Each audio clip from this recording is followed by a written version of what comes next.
Obrigada, Maia. Hoje você está cheia de microfone. Boa noite, pessoal. A casa está tão cheia que o meu ego está dizendo que vocês achavam que era a palestra do Aloísio. E agora você fala, é ela. Hoje, o tema que eu vou estar desenvolvendo com vocês é sobre as facetas do ego.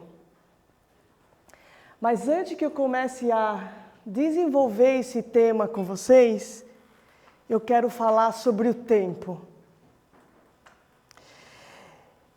Eu comecei a me despedir de parentes muito cedo na minha vida. Eu tive a sorte de que meus pais levavam eu e os meus 2 irmãos para esses velórios, para que a gente conseguisse entender o que era a passagem para um plano maior.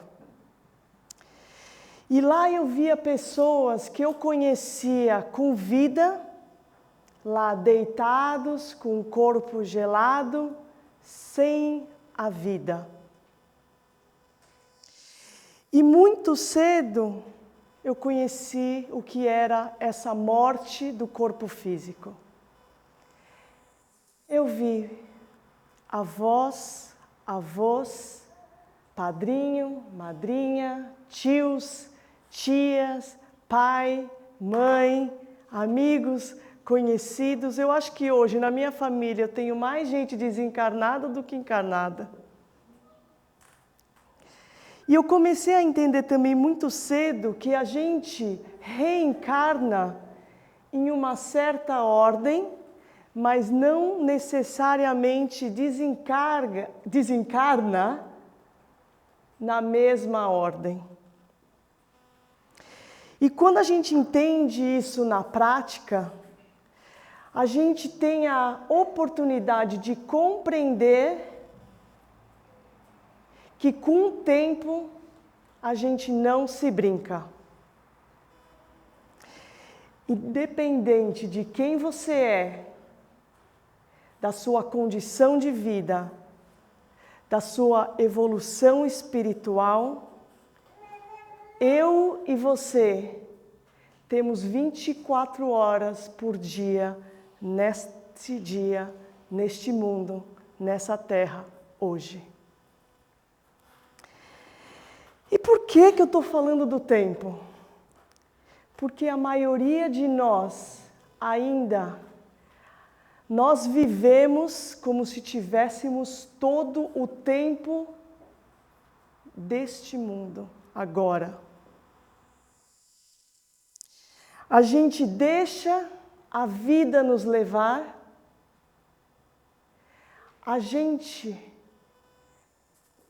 nós temos uma vida reativa, somos reativos em grandes áreas da nossa vida, em situações da nossa vida, ativos quando precisamos e proativos quase nunca. Como algum de vocês devem saber, hoje um dos meus trabalhos é ser counselor numa área paliativa. Nessa área paliativa específica, os pacientes sabem que vão desencarnar nos próximos 3 meses, alguns menos, alguns mais. Mais uma vez, eu sou posta na frente de um lugar onde eu entendo a importância do tempo, como o tempo é precioso. Bom, eu gastei e usei 3 minutos do meu tempo e do seu tempo propositalmente para trazer a atenção de vocês para esse agora. Porque muitos de nós, muitos de vocês ainda passam 1 hora do seu tempo valioso aqui nessa sala, não estando presente. Talvez a gente passa 1 hora do nosso tempo precioso aqui sem aprender nada. E quando aprende, a gente entra no carro e coloca esse conceito, essas palavras, esse conhecimento lá no arquivo da mente, do mesmo jeito que a gente salva os nossos posts do Instagram e Facebook, ou coloca aquela bandeirinha do flag nos e-mails, prometendo que a gente vai voltar lá, ler, aprender e praticar. Mas esse dia chega? Não. É o mesmo dia do update. Later. E hoje, eu prezo o meu tempo como tesouro precioso. Antes de dizer um sim, eu converso comigo para ver se isso vai agregar para a minha vida. E eu estou trazendo essa atenção para vocês, para que a gente não se torne os fariseus que Jesus mencionou e que ele implicava para que Jesus e seus discípulos lavassem as mãos, porque eles acreditavam que lavando as mãos limpava as impurezas da alma.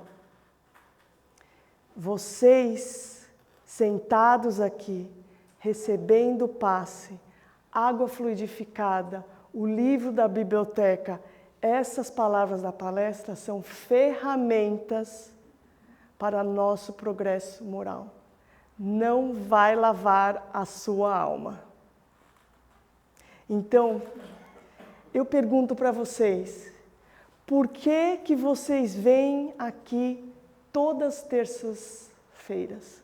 Ou melhor, por que vocês estão aqui hoje?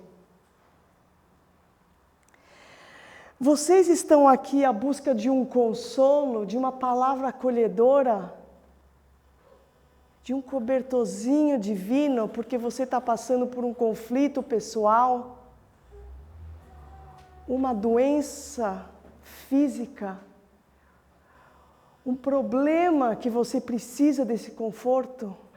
Você vem aqui para uma comunidade, porque aqui nós dividimos valores, crenças semelhantes, que aqui vocês encontram um lugar seguro. Vocês vêm aqui por uma conexão com o outro.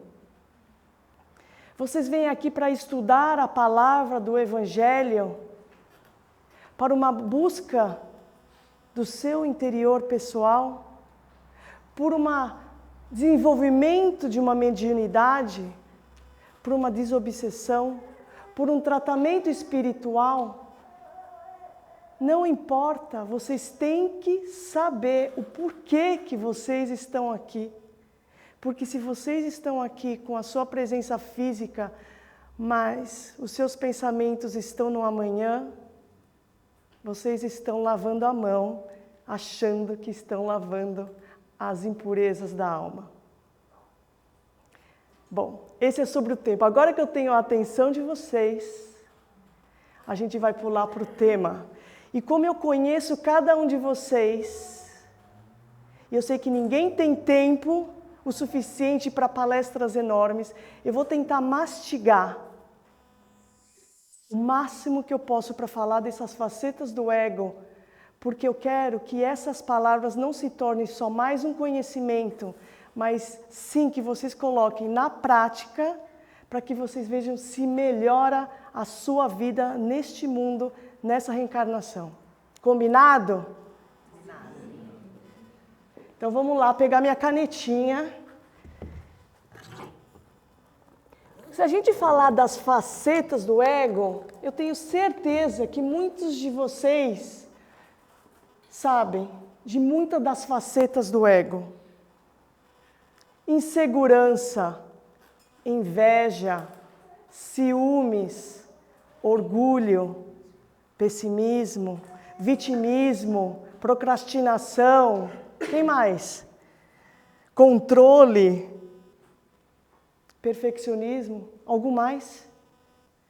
A gente pode estar falando dessas facetas do ego que todo mundo passa por ela. A gente vive com essas facetas do ego. Mas eu quero estar utilizando o tempo precioso de vocês para falar com uma coisa mais profunda que o ego. Da onde que vem todas essas facetas do ego? Qual é a raiz das facetas do ego?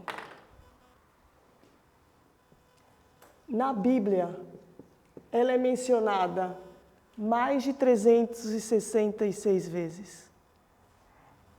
Essa é a raiz de todas as facetas do ego. Qual que é o oposto dessa força do medo?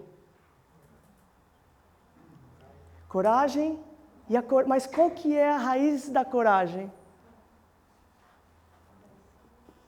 É o amor. Não tem o vermelho. Não tem mais escuro.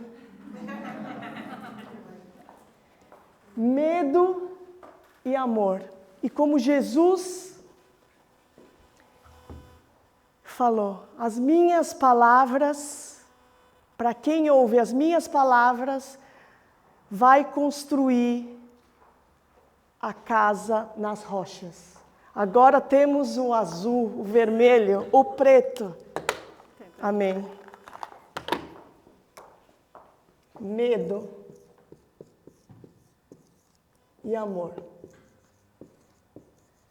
Você consegue encontrar no Evangelho menção de medo tanto quanto o amor. Isso para a gente ver a força do medo e a força do amor. Mas como Jesus disse, para construir a nossa casa em cima da areia ou da rocha? Da rocha. Então vamos lá. Essa é a nossa casa. Para uma questão de mera ilustração, porque eu cresci no mundo masculino. E o mundo masculino ele é maravilhoso porque eles conseguem pensar de uma forma muito objetiva. O contrário das mulheres. Mas eu aprendi. Mera ilustração. Vamos lá, dividir 3 pilares dessa nossa casa para construir na rocha. Corpo, mente e espírito.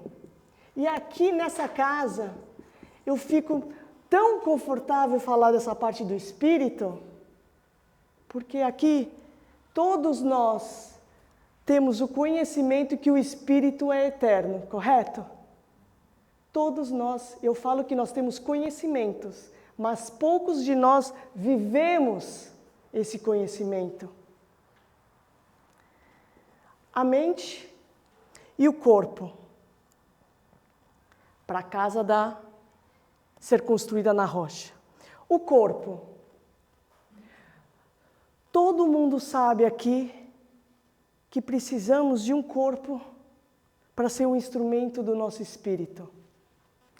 Todos sabemos aqui que queremos ter um corpo saudável, que queremos ter um corpo forte. Alguém tem dúvida?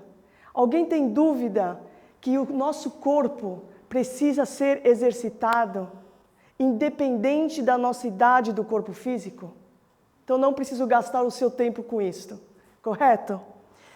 Mas o que eu quero chamar a atenção de vocês, que talvez vocês não tenham a consciência, que a partir do momento que vocês têm agora a sua responsabilidade usá-la, que quando você trabalha o seu corpo, existem 2 forças, que por isso que a gente não pode julgar o resultado.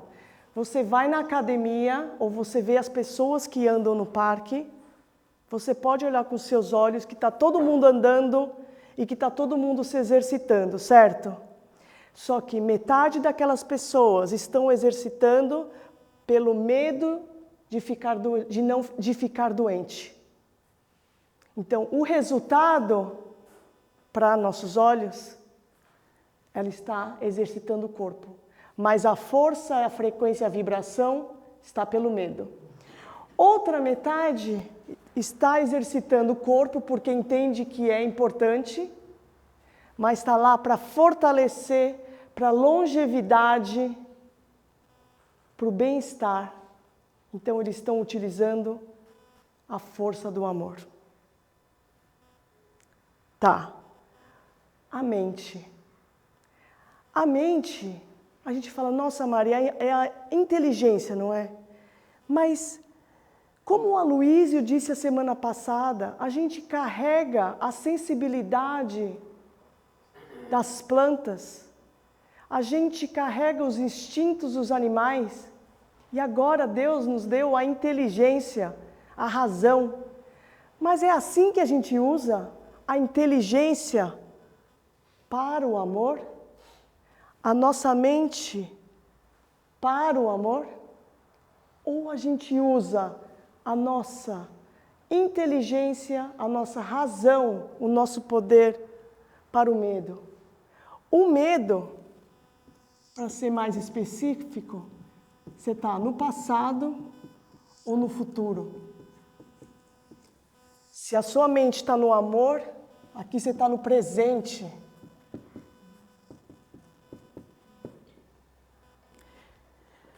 Quando você utiliza essa mente, essa inteligência, essa dádiva que Deus nos deu, é para, quando a gente foca aqui nesse amor, Ele cria, Ele resolve,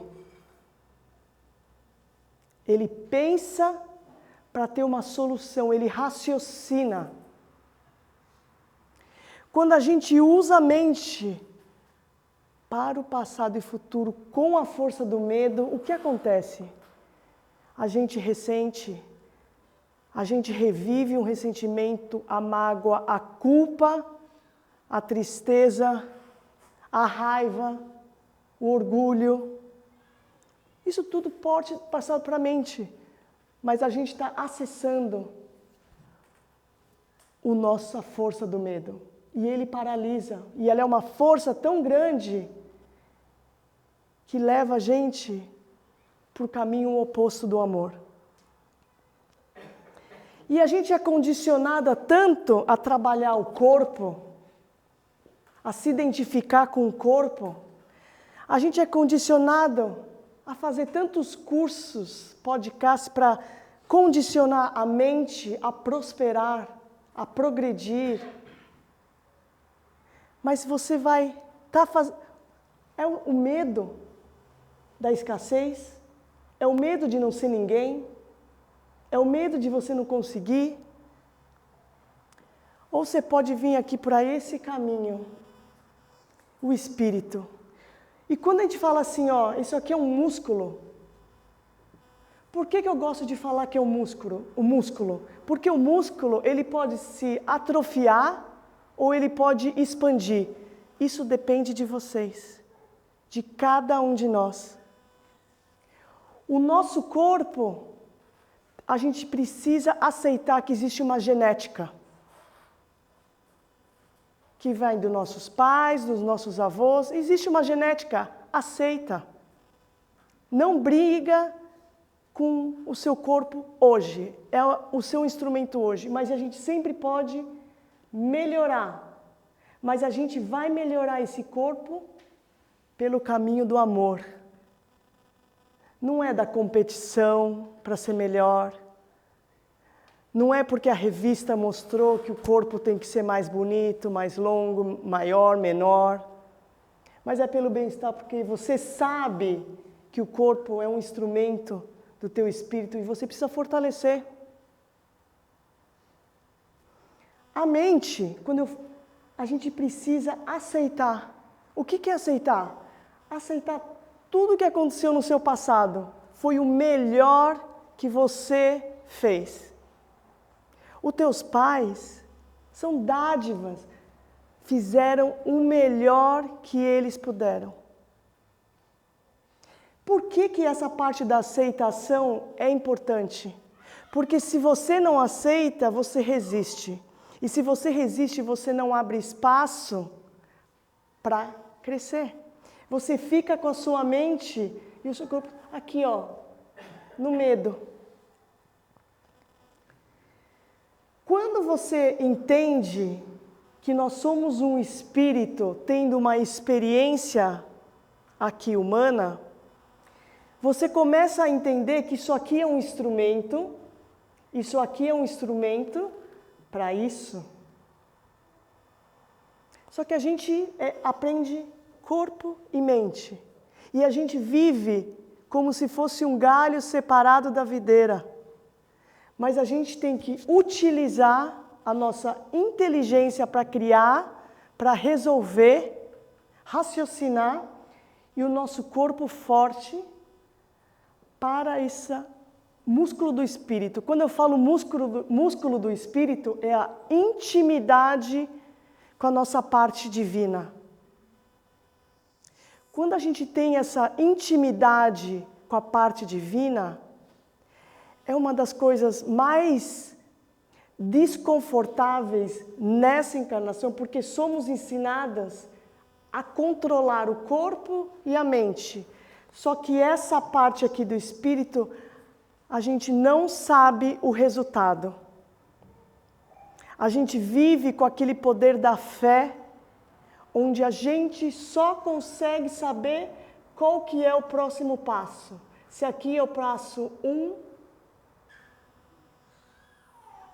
o telefone toca, tem um convite. Aí você, no presente, você vai no seu secreto, porque quem vive da essência da divindade, a gente vive no silêncio que permite o som das coisas. A gente vive no silêncio que vive e permite o som. Então, quando a gente está no presente e recebe uma ligação, uma proposta, um convite, a gente vai lá no nosso secreto e você sente se ele é o caminho para você. Não quer dizer que quando você atinge essa força do amor, que ele é o mais confortável. Outro dia eu recebi uma ligação para fazer um counseling de uma família onde a mãe, de 53 anos, já considerada no quadro paliativo, que eles queriam na parte de counseling para a dinâmica da família, para eu ir na casa deles, sendo que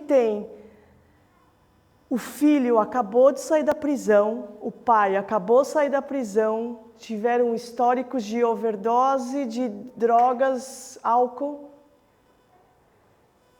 Quando eu recebi, você olha, só que não é medo.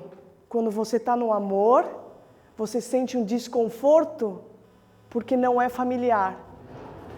Mas você sente aquela força que você fala, você vai ter que ir. Aí você olha às vezes para você e fala, sério, Deus? Vamos dar uma chance, talvez eles não ligam mais. Aí o telefone liga, aí você fala, sério? E você, então, mesmo estando no amor, não é sempre confortável. Mas vocês lá no fundo sabem que é o ponto 2. Só que você não sabe quais são esses pontos. E isso que incomoda as pessoas. Essa falta do controle. Só que quando você vai dormir aqui nesse dia 2, você está em paz. Você está fortalecida porque você não está sozinha. Só que você não sabe qual que é o 3. Só que você começa a viver usando o tempo tão precioso dessa forma física que se acontece alguma coisa, que quando você entende que você nasce e você morre, mas você não sabe que dia é esse, você tem que começar a viver que se você desencarnar no dia 2, pode ser que não esteja nada resolvido, mas que você esteve presente, a sua missão está cumprida. Por isso que quando eu estou lá com os pacientes no paliativo, eles falam a coisa mais importante, vai dizer que eu te amo, vai dizer que tudo bem, porque eles entenderam lá que o tempo é precioso. Só que a gente acha que a gente precisa estar aqui e está tudo bonitinho na nossa vida. Mas não, porque a gente quer controlar. A gente só precisa fazer o que tem que fazer nesse dia 2. Aí, vocês todos estão aqui, vocês estão todos presentes. Vocês estão fazendo o que tem que fazer. Vai amanhã no dia 3, utiliza o seu tempo. E o tempo é tão precioso que se você vive só correndo na reação do seu tempo, atrasado para o trabalho, loucura no banho, não sente nem o gosto da comida, não consegue conversar com o seu colega, você está lavando a mão antes de comer.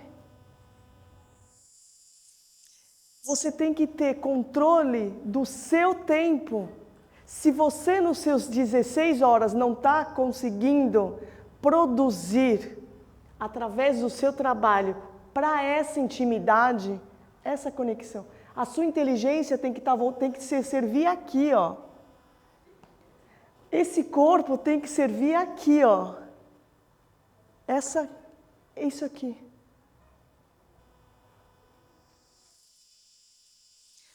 Porque todos os dias nós temos que dormir como se o trabalho tivesse sido realizado. E esse tempo, se vocês em 16 horas que estão acordados, acreditam que tem que acordar mais cedo, vocês têm que criar um espaço no seu dia para o silêncio. Porque como é que você vai ouvir e criar essa intimidade no meio de tanto barulho? No meio de tanto barulho. É impossível. E o tempo, ele é tão precioso que quando a gente desencarna, um dos maiores arrependimentos não é o mal que a gente não fez. Um dos maiores arrependimentos é o bem que a gente deixou de fazer. Que a gente acumulou coisas, mas não trabalhou em nenhuma causa. Mas não é uma causa pensada com isso aqui. É uma causa que vem falado daqui. E você aí utiliza a sua inteligência para executar o que Deus te pediu. E aí quando você lê a Bíblia, o Evangelho, você começa a entender. Ele fala assim: buscai primeiro o reino dos céus. O reino dos céus não é um lugar, ele está dentro de nós. Só que se a gente vive em correria e sem silêncio, como é que a gente vai descobrir esse reino dos céus? Tudo que eu faço não vem de mim, é o Pai que está em mim e através de mim faz a sua obra. Você não sabe qual que é o próximo ponto, mas você sabe qual que é a próxima coisa que você tem que fazer. Mas Mari, como é que eu sei se é o amor, se é o medo? Você tem que ficar quieta. E esse amor, por mais que eu tinha que ir nesse paciente e dar aquele desconforto, você tem é uma coragem que você fala, não, eu consigo fazer. Do mesmo jeito que vocês se despediram da família de vocês, lá no Brasil. Foi muito difícil, mas lá no fundo, vocês sabem. É difícil, mas não, eu vou fazer. É uma coragem, que é uma força que não vem daqui. É uma força que vem daqui. Só que a gente acaba esquecendo no dia a dia de utilizar essa força. Agora, vocês imaginam, eu passei 3 minutinhos do tempo de vocês. Vocês imaginam, se vocês acordam de mão dadas com Jesus.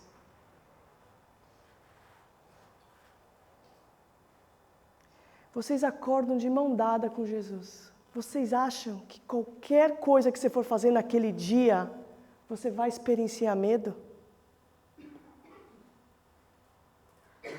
Qualquer coisa.